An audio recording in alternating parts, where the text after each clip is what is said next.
Hey, I'd like to welcome you to another episode of Mission Matters. My name is Adam Torres, and today I am live over in Santa Monica, California. I'm at AI Vibes. Tal Navarro and her team are putting on an amazing event. I just heard David Bianchi, who is an actor and speaker. I heard him on stage. I heard all this fire. I heard all this voice. I had to go out of where we're recording. I'm like, who's that guy on stage? We got to get him on the show. So first off, hey, David, I just want to say welcome to the show. Well, thank you for having me. I appreciate it, and thanks for the kind words. All right, so you were fired up on that panel. This is going to be everywhere, so let's just say that not everybody had the privilege of being in this room today.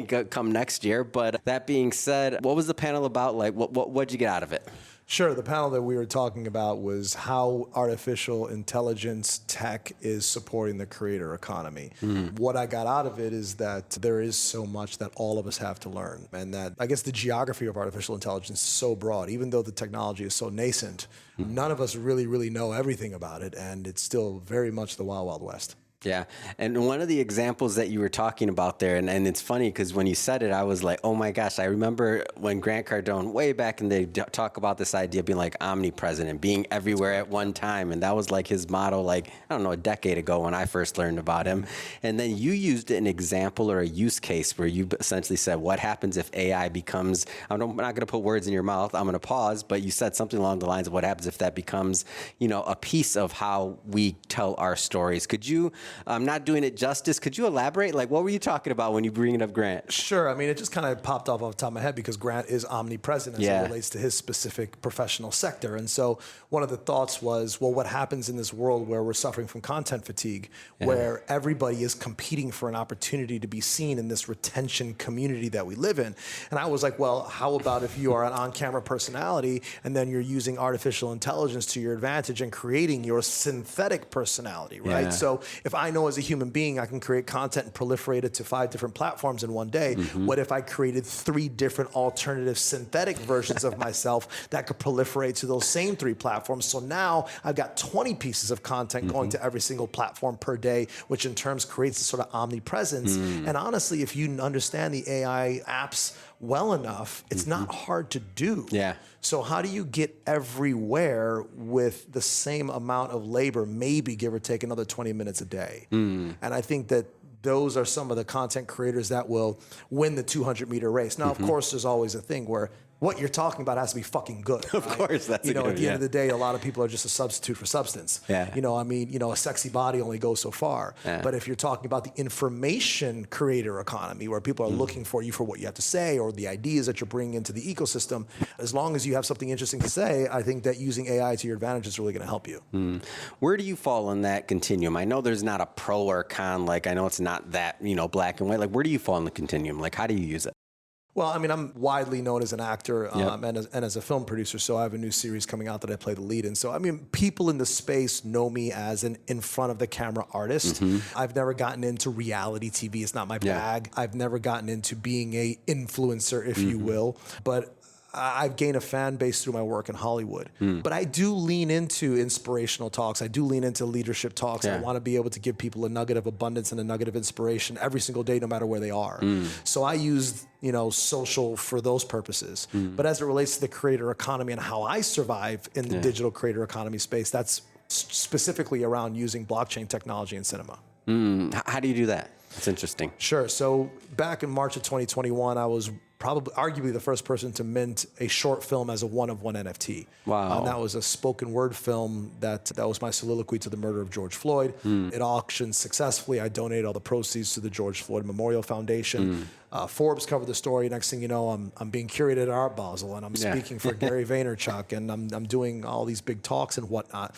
But I quickly became a thought leader in independent film and Web3 tech because I'm a big bull on blockchain technology and what it is doing for information systems, intellectual property, music, film, photography, and any sort of data tracking mechanism. Blockchain technology will be somehow integrated in the next 5 years. And so I created a series called Razor, which you're seeing now, and it is the first ever Hollywood television series to be produced by a Web3 company and distributed en masse. Wow. How's Hollywood taking that? Like that's a little bit, like the old guard, the new guard. We're talking studio systems. We're talking like there's a lot of, you're in the middle of it. How's that being, taken, let's say. Sure. I mean, look, Hollywood is going to follow the money. Right? Oh, for sure. If you look at the NFT bull run of 2021, like Warner Brothers and Paramount, they all sort of got involved. Every major agency had a Web3 department. That happened. How quick? That happened so quick. Yo, it happened so fast. I was like, podcasting. One summer, I remember was podcasting. And all of a sudden, every comedian had to have a podcast in like a summer. I'm like, how did this happen so fast? Yeah. So I mean, they follow the money, right? And then the NFT bubble popped, right? Yeah. And so now Hollywood has kind of backed away, right? And so what do they think? I mean, I think we were just starting to make some noise. So we're actually in congruency with launching the show. We're in the middle of an Emmy campaign. So we're actually up for Outstanding Short Form Drama or Comedy for the 76 Emmy. So provided that we get Emmy nominated, provided that the show tests well, and provided that our platform can prove to be financially equitable, then Hollywood is going to be like, oh, those guys are up to something. But if we fail, they're not going to give a shit, right? Yeah.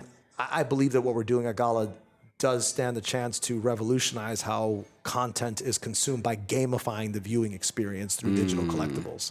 And that is something that I think Hollywood will pay attention to. But for now, they're doing their thing and we're doing our thing. Yeah.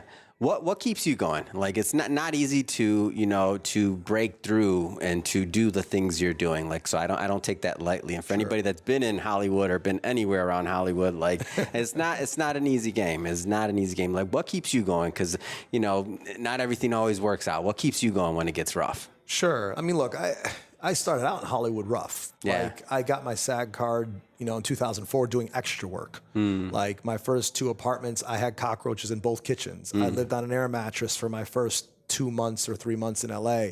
And I was a bartender for 15 years. But now a member of the Television Academy, the Producers Guild, and 6 feature films later, and more short films than I can count.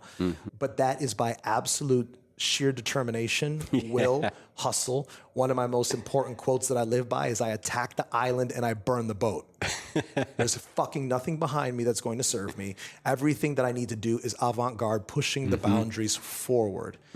One of the biggest lessons that I could offer to anybody, whether you are a startup, whether you're in the tech space or whether you're in the artistic space, everything has to come from inner purpose. Because films, TV shows, startups aren't made with money. Yeah. They're made with inspiration. Because money follows inspiration. And inspiration is birthed from an inner purpose. So the question that I ask people to do is, what are you doing on Monday? What's getting you out of bed on Tuesday while you're waiting for the big thing to occur? So while you're waiting for that Series A or that Series B or even that, that friends and family raise, what's getting you out of bed on Monday? So if you're an artist or you're an actor, are you doing improv? Are you writing a short film? Are you doing spoken word poetry? Are you strumming your guitar and playing at the open mic? What is fulfilling you that is giving you an internal purpose outside of what they are, quote unquote, offering you? Because as soon as I give my power to something outside of myself, I've given my expectations and my serenity to something I can't control. Are you picking up what I'm putting down? Oh, yeah. So what we have to do is we have to have a very, very powerful inner self to be able to continue to keep the combustion of your creativity going. And the energy, to put out the projects you're doing, the work, the enormous amount of creative energy and physical energy it takes to do that.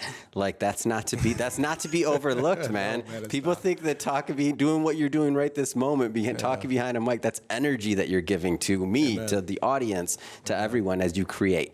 Amen. My company's called Exertion Films for a reason. Yes, it is.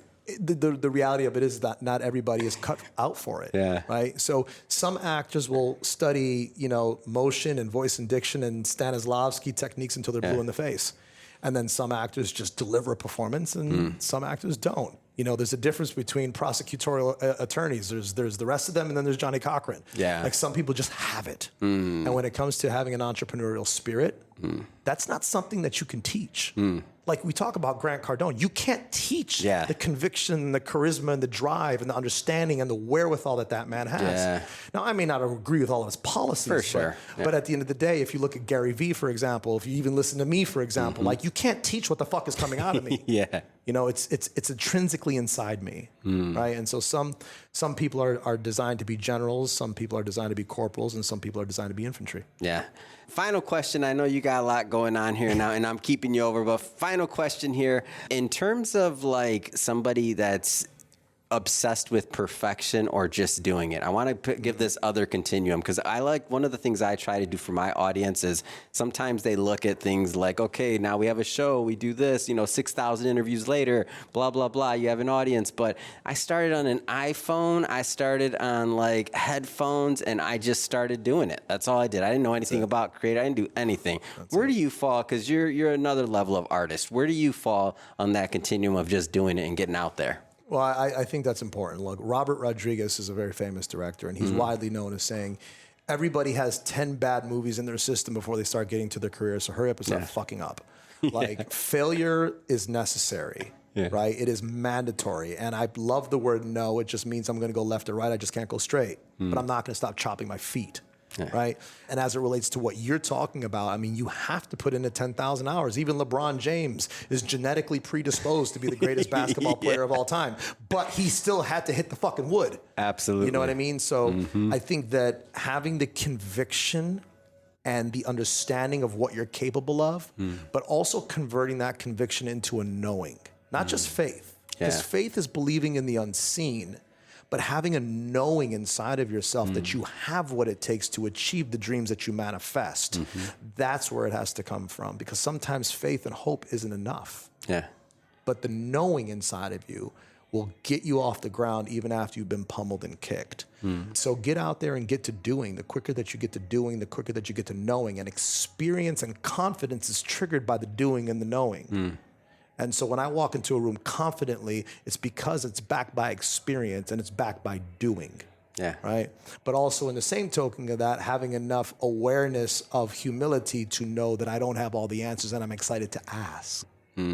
Filmmaking is a collaborative process and it's not easy. It's very, very challenging. Takes a lot of people. Like, there's names at the top, there's all these things, but everybody from the light to everything, the ideas, the conversations. I didn't know until I got a little bit further along in that side, and I'm like, wow, there's a lot of people. How all these people get here? Like, you only see a couple people on the screen, but when you're on enough sets or anything else, then you're like, it's kind of weird the first time. For me, I'm from Michigan originally, and the first time I was on a set and I'm looking at things and I'm like, you see these two people, everything's focusing on them, they're doing their thing, and I'm like, but look at all the people behind it. Like, it takes a lot of people to make something great. It's amazing. I mean, if you see Razor, we had an average crew size of 100 people a day. Oh my gosh. We're shooting one or two people at once. We've had almost 700 people have probably touched Razor. That's amazing. That's amazing. So speaking of which, I want you to look into the camera. How do people follow you? How do they follow your work? How do they follow your films? How do they follow you? Sure, guys. First off, thank you for listening to me yap. I appreciate it. I hope I offered some inspiration. My name is David Bianchi. You can find me on Google, Instagram, all socials. But go to film.gala.com